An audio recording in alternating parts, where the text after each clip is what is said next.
अस्सलाम वालेकुम, welcome to this video. उम्मीद है कि सब खैरियत से होंगे। अल्लाह का शुक्र है कि मैं भी ठीक हूँ। तो आज मैं एक बहुत ही खूबसूरत स्लीव डिज़ाइन शेयर करने लगी हूँ। यहाँ पर मैंने ट्राउज़र का फैब्रिक लिया है। तो लंबाई जो है इसकी आप अपनी मर्ज़ी के मुताबिक या जितनी आपको ज़रूरत है उसके हिसाब से ले सकते हैं। और यहाँ पर मैं 2 इंचज़ के स्क्वायर पीसीस कट कर लूँगी। उनकी लंबाई और चौड़ाई जो है दोनों साइड्स पर 2 इंचज़ है। तो आप अपनी मर्ज़ी के मुताबिक इनकी लंबाई या चौड़ाई रख सकते हैं, जितने आपने बड़े ट्रायंगल बनाने हैं उसी हिसाब से। तो यहाँ पर पहले मैंने एक कट किया है और उसको इसके ऊपर रख कर सारे पीसेस जितने मुझे ज़रूरत है वो सारे कट कर लूँगी।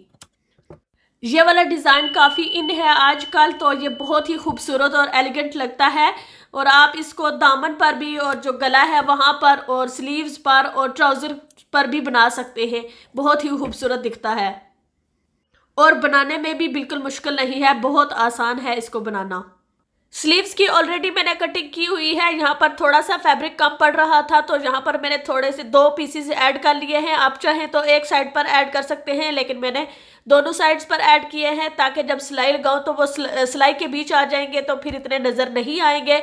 इस तरह से अगर आप एक साइड पर लगाते हैं तो एक साइड से जो है उसका पीस थोड़ा ज़्यादा नज़र आता रहेगा, तो मुझे वो अच्छा नहीं लगता। आप चाहें तो उस तरह भी कर सकते हैं। तो ये सिलाई में आ जाएगा और थोड़ा सा नज़र आएगा तो वो भी नीचे हो जाएगा, नज़र नहीं आएगा। और जो डिज़ाइनिंग है वो मैं यहाँ पर आगे करूँगी। ये जो है दामन की पट्टी है, तो इस पट्टी को आगे मैं स्लीव्स पर लगाऊंगी।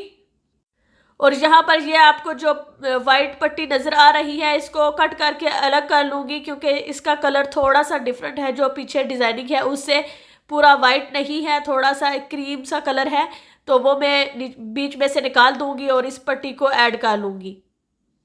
इस तरह से अगर आपकी स्लीव्स की जो लंबाई है वो कम पड़ रही है तो इस तरह से आप डिज़ाइनिंग करके जो स्लीव्स की लंबाई है वो भी पूरी कर सकते हैं और उसकी लुक भी बिल्कुल चेंज हो जाएगी। अब यहाँ पर मैं जो ट्रायंगल है वो सारे इस तरह से रेडी कर लूँगी। आप चाहें तो इनको इस्त्री की मदद से अच्छे तरीके से इनकी नीट कर लें, लेकिन मैंने इनको इस्त्री नहीं किया। इस तरह से पहले ट्रायंगल बना लूँगी और चेक कर लूँगी कि मुझे कितने ट्रायंगल चाहिए। तो इस तरह से जो स्लीव्स के लिए मुझे जितनी लंबाई में चाहिए सारे ट्रायंगल मैं वो बना लूँगी। आप चाहे तो साथ साथ भी बना सकते हैं, लेकिन मैंने सारे ट्रायंगल पहले रेडी कर लिए हैं ताकि सिर्फ अटैच करने पड़े। तो आप चाहें तो इनको साथ साथ बनाते जाएं और अटैच करते जाएं। और अब जो पट्टी है उसकी सीधी साइड ली है और इसके ऊपर ट्रायंगल को इस तरह से रखा है कि जो ट्रायंगल का रुख है वो उसका ऊपर वाली साइड पर हो और यहाँ पर सिलाई लगा लूँगी। एक बात का ध्यान रखना है कि जो आपने ट्रायंगल बनाए हैं वो सारे एक ही सिमत में होने चाहिए। इस तरह से जो अब खुली वाली साइड है तो ये वाली एक ही साइड पर आनी चाहिए। इनकी सिमत एक दूसरे के अपोजिट नहीं होनी चाहिए, एक ही साइड पर होनी चाहिए।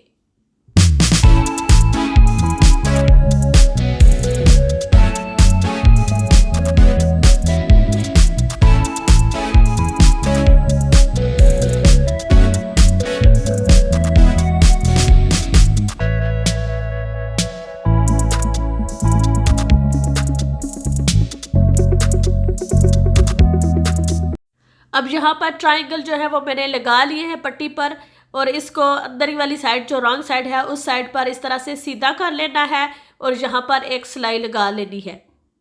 सिलाई बिल्कुल ट्रायंगल के साथ साथ लगानी है। तो सिलाई का ये फ़ायदा है कि अगर ट्रायंगल पर कहीं सिलाई सही नहीं लगी तो इस तरह सिलाई लगाने से वो उतरेंगे नहीं, तो इस तरह से मजबूत हो जाएंगे। तो यहाँ पर मैंने दोनों जो स्लीव्स की पट्टियाँ हैं उन पर इस तरह से ट्रायंगल लगा लिए हैं और ये रेडी हो गई है।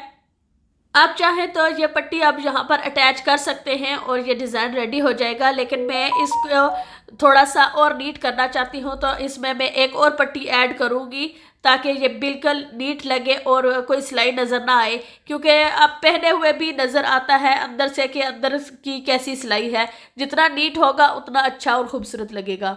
अब ये मैंने ट्राउज़र का फैब्रिक लिया है और इसको इस तरह से थोड़ा सा फोल्ड किया है और इसको फोल्ड करके इस पट्टी के ऊपर अटैच कर दूंगी। तो आपकी अपनी मर्जी है ये अंदर वाला फैब्रिक कौन सा लेना चाहते हैं। अगर जो कमीज़ वाला कपड़ा है वो वाला भी यूज़ कर सकते हैं, लेकिन मैंने शलवार वाला अटैच किया है क्योंकि वो ज़्यादा प्यारा लग रहा है। तो यहाँ पर इसको इस तरह से रख के अटैच कर लूँगी। सिलाई बिल्कुल साथ साथ लगानी है, नहीं तो ये फैब्रिक वाली जो पट्टी है ये थोड़ी ऊपर उखड़ी रहेगी। तो इस तरह आपने बहुत ही बारीक सी और अच्छी सी सीधी सिलाई लगा लेनी है।